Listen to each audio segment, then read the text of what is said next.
नमस्कार. माझं नाव Rahul गबांदे.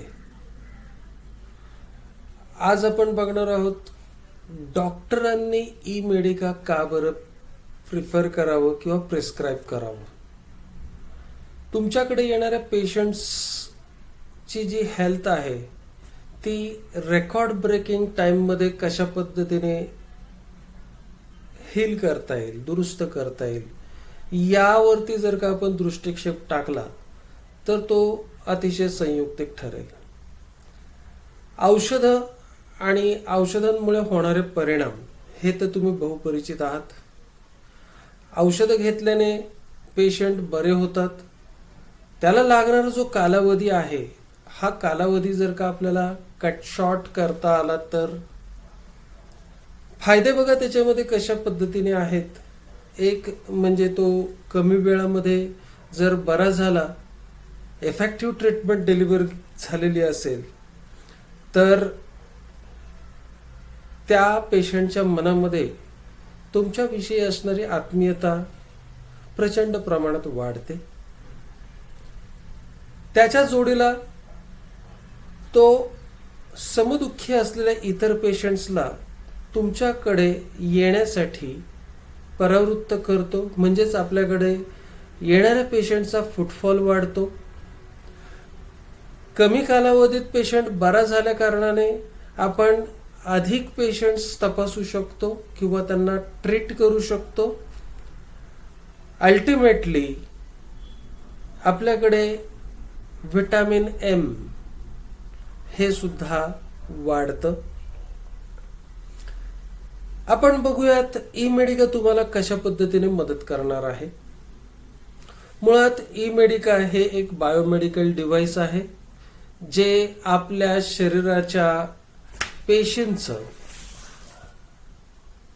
Electrical parameters सुव्यवस्थापित करण्याचं काम करतं. या ठिकाणी आपण बघत आहात हा चार्ट दिलेला आहे. या चार्टनुसार जर का आपण बघितलं तर प्रत्येक बॉडी सेलला एक विशिष्ट इलेक्ट्रिकल पॅरामीटर्स असतात. मुख्यत्वे आपण जर व्होल्टेजची गोष्ट केली तर सुदृढ व्यक्तीचं जे व्होल्टेज असतं ते -70 ते -90 मिलीव्होल्ट्स एवढं असतं. या व्होल्टेजमध्ये जर का परिवर्तन झालेलं असेल म्हणजे स्थित्यंतर झालेलं असेल तर काय होतं तर तो पेशंट आजारी पडला आहे असं समजलं जातं. व्होल्टेजच्या लेवलनुसार त्या व्यक्तीला असलेला विकार किंवा आजार हा ठरतो आणि त्यानुसार आपण ट्रीटमेंटही देतो. जी ट्रीटमेंट देतो, जे औषधं देतो, त्या औषधांना दुसरं तिसरं काही म्हणत नाही, ते दोज आर द केमिकल्स.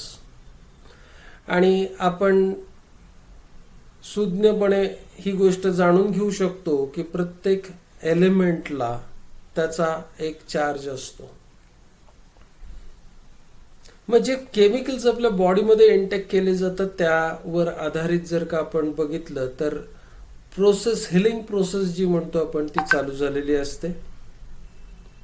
पण नाण्याची दुसरी बाजू जर बघितली आपण तर याच केमिकल्सचे आपल्या शरीरावरती काही साईड इफेक्ट्सही होत असतात. ड्रग इंटरॅक्शन होत असते. अल्टिमेटली जर का सातत्य जर असेल, क्रॉनिक डिसीजसाठी जर का आपण त्याची गोष्ट करत असेल किंवा मल्टिपल कॉम्प्लिकेशन्स वरती जेव्हा आपण ट्रीट करत असतो त्यावेळेला विविध आजारांसाठी विविध औषधं आपण त्याला देत असतो. मे बी इंजेक्टेबल्स असतील, टॅबलेट स्वरूपात असतील, IV स्वरूपात असतील. आणि या ड्रग्सचं आपापसात सुद्धा काही रिॲक्शन होत असतात, ज्याला आपण ड्रग इंटरॅक्शन म्हणतोय, तुम्हाला माहितीच आहे. आपल्या बॉडी ऑर्गन्सचं जर का आपण घटना बघितली तर त्या प्रत्येक ऑर्गनमध्ये विशिष्ट मूलद्रव्य हे जास्ती प्रमाणात आढळून येतं. आणि बाहेरून घेतलेले, IV थ्रू घेतलेले असतील, इंजेक्टेबल्सच्या थ्रू घेतलेले असतील, पोटातनं घेतलेले औषधं असतील, हे आपल्या ब्लड स्ट्रीम्समध्ये एक ॲब्झॉर्ब झाल्यानंतर ब्लड स्ट्रीम्सला ही गोष्ट माहिती नसते की त्याचा पुरवठा आपल्याला कुठं करायचा आहे. सर्क्युलेटरी सिस्टीम ही थ्रू आउट बॉडी या औषधांना घेऊन फिरते. ज्या ठिकाणी आवश्यकता नाहीये त्या ठिकाणी सुद्धा ही औषधं पोचतात. आणि त्यामुळे आपण एक गोष्ट बघतो की ऑर्गन फेल्युअर कडे ते पेशंटचा प्रवास जातो. ई मेडिका या ठिकाणी फार उपयोगाला पडते.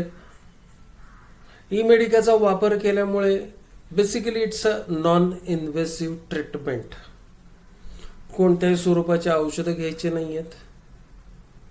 रादर एका सुज्ञ भाषेत जर बोलायचं झालं तर औषधांची जी लेव्हल आपल्याला घ्यावी लागते आहे, जी मात्रा घ्यावी लागते आहे, तिचं प्रमाण जर का कमी असेल आणि ॲट द सेम टाइम त्या पेशंटला दिली जाणारी ट्रीटमेंट ही त्याच तोडीची असेल तर काय हरकत आहे.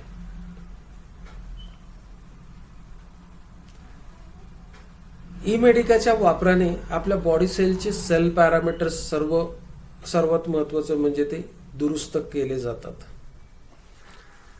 म्हणजेच काय होतं तर मगाशी आपण उल्लेख केला त्यानुसार आपल्या बॉडीची जर का सेल व्होल्टेजेस जर का कमी झालेले असतील तर ते रिएस्टॅब्लिश करण्याचं काम ई मेडिका करतं.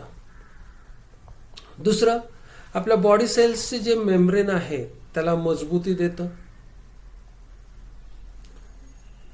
तिसरी गोष्ट काय आहे तर सेल्सला रिजिनोव्हेट करण्याचं काम ई मेडिका करतं.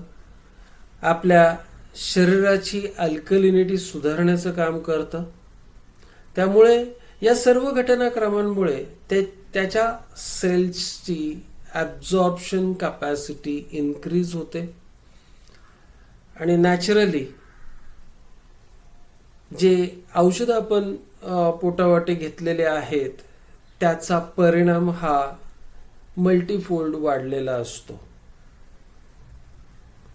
आणखीन एक घटना ई मेडिकाच्या माध्यमातून होते. करंटचा वापर या ठिकाणी केला जातो. मायक्रो करंट्स वापरलेले असतात, पण हा मायक्रो करंट सेलच्या भोवती साचलेले जे फॅट आहे किंवा आपल्या धमन्यांमधून वाहणारं जे रक्त आहे त्या धमन्यांच्या आतमध्ये जे काही सेल कोलेस्ट्रॉल जमा झालेला आहे, फॅट जमा झालेला आहे, याला जाळण्याचं काम करतो.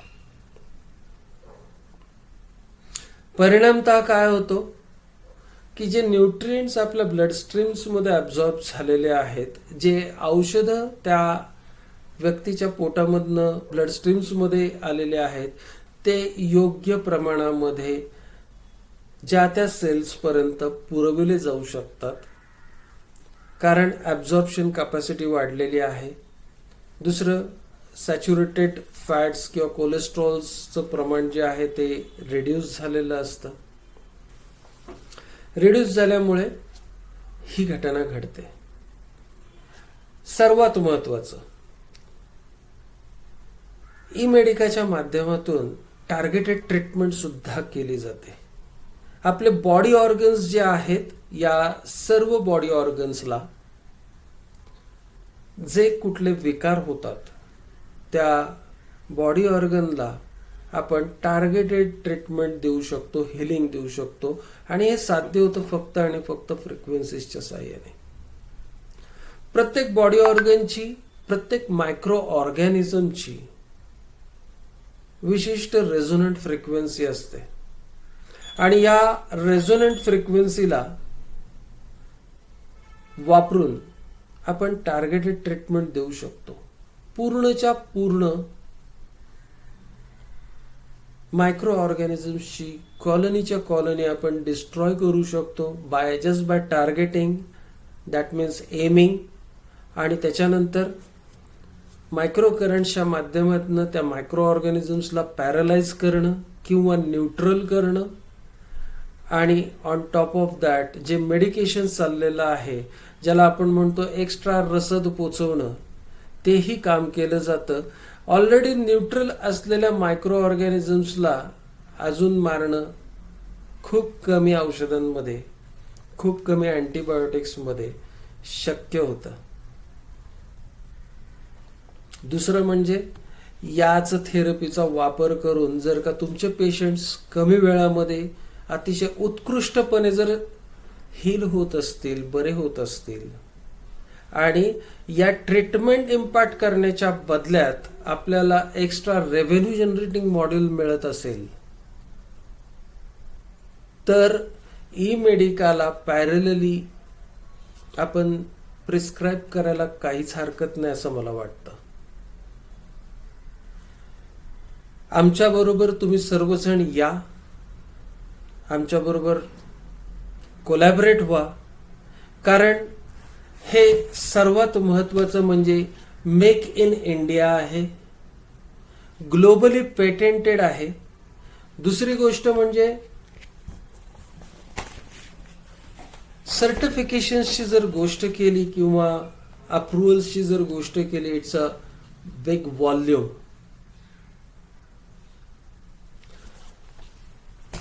सर्टिफिकेशन्सच्या विषयी थोडंसं बोलतो. हे 2 ISO या डिव्हाइसला प्राप्त आहेत. CE सर्टिफाईड आहे, ROHS सर्टिफाईड आहे, FDA अप्रूव्ड आहे, ICMR ने सुद्धा याला प्रमाणित केलेलं आहे, NIV ने सुद्धा याला प्रमाणित केलेलं आहे, मेडिकल काउन्सिलने याला अप्रूव्ह केलेलं आहे, NABL अप्रूव्ड आहे, ग्लोबली पेटेंटेड आहे, हे मी तुम्हाला ऑलरेडी सांगितलेलं आहे. आणि देशातील विविध नामांकित हॉस्पिटल्सने सुद्धा याला एंडोर्स केलेलं आहे. अमेरिकन मेडिकल काउन्सिलचं अप्रुव्हल आहे. There are various approvals to this device. Clinical test trials has been conducted on various patients. Huge database आहे आणि बरं करण्यासाठी लागणारा जो स्पेक्ट्रम म्हणतो आपण, तो खूप प्रचंड मोठा आहे. It caters to more than 1400 diseases. Complete पूर्ण बरं करण्याची capacity along with the small quantity of the medication, ज्याचा इतर साइड इफेक्ट्स पण होणार नाहीये कारण मेडिकेशनची लेवलच कमी आहे. जे पेशंट्स ऑलरेडी कुठल्या ना कुठल्या तरी मेडिकेशन वरती आहेत, अशा पेशंट्सचा सुद्धा मेडिकेशन लेवल हळूहळू हळूहळू कमी करता येणं शक्य आहे का? तर डेफिनेटली येस, ते पॉसिबल आहे. म्हणून माझं तुम्हा सर्वांना आव्हान आहे की तुम्ही ई मेडिकाला तुमच्या पेशंट्सच्या ट्रीटमेंटसाठी प्रिस्क्राईब करायला सुरुवात करा. तुमच्या स्वतःच्या क्लिनिकमध्ये सुद्धा या डिव्हाइसच्या माध्यमातून तुम्ही हील करायला सुरुवात करा आणि बघा, ई मेडिकाच्या माध्यमातून एक आगळं वेगळं 1,00,000-2 लाख रुपयाच्या मंथली इन्कमचं सुरुवातीचं मॉडेल तयार होईल. आम्ही छातीत ठोकपणे सांगू शकतो की तुम्हाला मंथली इन्कम 9 लाख पर्यंत 9 लाखांचं 100% मिळू शकतं ई मेडिकाच्या फक्त प्रिस्क्राईब करण्यामुळे. या आमच्याबरोबर संपर्क करा, आमच्याबरोबर हात मिळवणी करा आणि तुम्ही या आमच्या यात्रेमध्ये सहभागी व्हा. धन्यवाद.